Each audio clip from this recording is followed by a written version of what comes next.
আল্লাহ তোমারে ভালো রাখলেই তুমি ভালো, আল্লাহ ভালো না রাখলে বাপ কেউ তোমারে ভালো রাখতে পারে।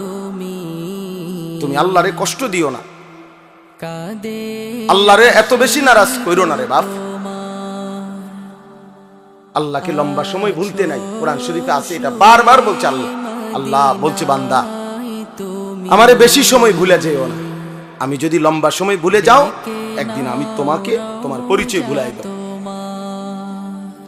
ফাআনসাহুম আনফুসাহুম, একদিন তোমার কবর আখিরাত ভুলাই দেব, আত্মপরিচয় ভুলাই দেব, তখন তুমি আর মানুষের মুমিনের পরিচয় থাকবে না।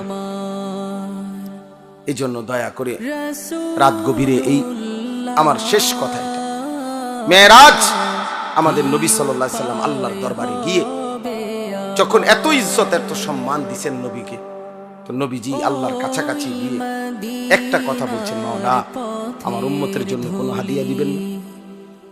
আমাকে তো আপনি সম্মান দিলেন, আমি খুশি হইলাম, আমার চোখের পানি আপনি মুছে দিলেন, আমার রক্তের চিহ্ন মুছে গেল, আমার কলিজার দুঃখ সব দূর হয়ে গেল, আমি আপনাকে দেখলাম, আমারে আপনার কাছে আনলেন, আমার উম্মতের জন্য কিছু দিবেন? আমি যে আবার দুনিয়ার জমিনে ফিরে যাব, আমার উম্মতকে কি দেব?